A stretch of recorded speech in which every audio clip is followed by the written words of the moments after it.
নমস্কার বন্ধুরা, কেমন আছেন আপনারা সবাই? ভোর ঘুম থেকে ওঠার আগেই মাছ চলে আসে, কারণ আমাদের পাড়ায় অনেক সকাল সকালে মাছওয়ালা চলে আসে, মাছ মাছ করতে থাকে। বর সকালে উঠলেই মাছওয়ালা আসলেই মাছ নিয়ে নেয়। আজ নিয়েছে পাবদা মাছ, বলেছে একটু ভালো করে কষিয়ে রান্না করবে, তো পেঁয়াজ দিয়ে রান্না করবে, টমেটো একদম দিবে না।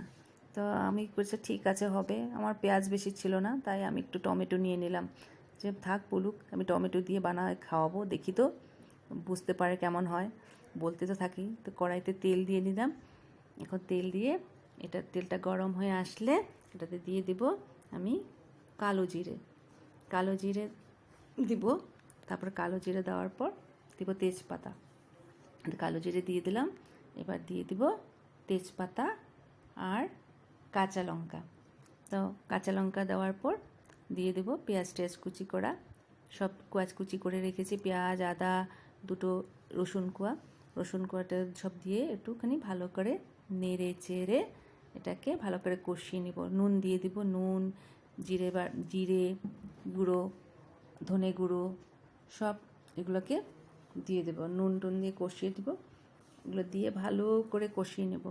আমার শাশুড়ি মা না এই রান্নাটা খুব ভালো বানাতেন, খুবই টেস্টি ওনার হাতের রান্না।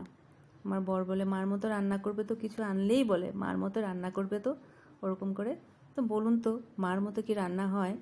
মারা তো অমৃতের মতো রান্না করে, যা রান্না করে সেটাই অমৃত বাচ্চাদের জন্য হয়। আলু সিদ্ধ ভাতও যদি মারা মেখে দেয়, ওটা মানে অমৃত হয়। বলুন তো, আমি আগে খুব রাগ করতাম যখন এই বলতো মার মতো রান্না করবে, কিন্তু এখন করি না। এখন বুঝে গেছি যে আমার বাচ্চারা যখন আমার রান্নার প্রশংসা করে না, তখন ওদের কাছে আমার রান্নাই যেন শ্রেষ্ঠ। এরকম সব বাচ্চাদের কাছেই তাদের মায়ের রান্না শ্রেষ্ঠ। তাই আমার বর বলে মার মতো রান্না করবে তো। আর সত্যি উনি খুবই খুবই ভালো রান্না করতেন, খুবই ভালো। ওনার রান্না মানে অমৃতের মতো হতো, যাই রান্না করতেন। তো ভালো করে কষিয়ে ওটা ঢাকনা দিয়ে রাখলাম। এখন একটা প্যান নিয়েছি, ওটাতে মাছগুলোকে ভেজে নিব।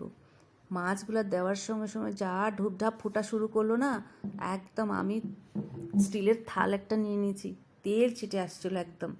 তো ভালো করে কষিয়ে এটা ঢাকনাটা উঠিয়ে নিলাম। এবার ভালো করে কষানো হয়ে গেলে না, ওটার মধ্যে দিয়ে দিব জল। তো জল দিয়ে দিয়েছি, জলটা ভালো করে ফুটে আসলে তারপর মাছ দিতে হবে।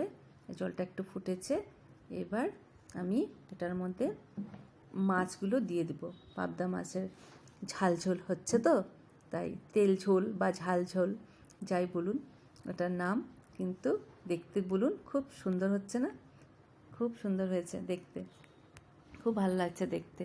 একদম এটাকে কষে আসলে ওটাতে দিয়ে দিব ধনে পাতা। আমাদের এখানে এই ধনে পাতাটাকে বলে বিলেতি ধনে পাতা। আপনাদের ওখানে এটাকে কি বলে আমাকে কমেন্টে জানাবেন, এখানে কি বলে। এবার নিয়ে নিয়েছি আমি, খেতে কেমন হয়েছে দেখি তো, কি রান্না করলাম। বর তো বলেছে খুবই টেস্টি হয়েছে, খুব স্বাদ হয়েছে, একদম বলেছে এত ভালো হয়েছে।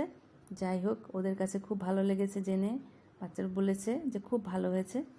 আমি দেখি তো খেয়ে কেমন হয়েছে। দেখতে তো মানে অসাধারণ হয়েছে, দেখছেন রঙটা, আর মানে কষানো টষানোগুলো এত ভালো হয়েছে না। বন্ধুরা আপনারা বানিয়ে খাবেন এই রেসিপিটা, এত সত্যি খুব ভালো হয়েছে। পাবদা মাছের ঝোল ঝাল বা ঝাল তেল যাই বলুন, খুব ভালো হয়েছে। আপনাদের মানে সত্যি খুব ভালো হয়েছে। আপনাদের যদি এই রান্নাটা, আমার রান্নাটা খুব ভালো লেগেছে, কমেন্টে জানাতে ভুলবেন না। আর আমার চ্যানেলটাকে সাবস্ক্রাইব করবেন, লাইক শেয়ার করবেন বন্ধুরা।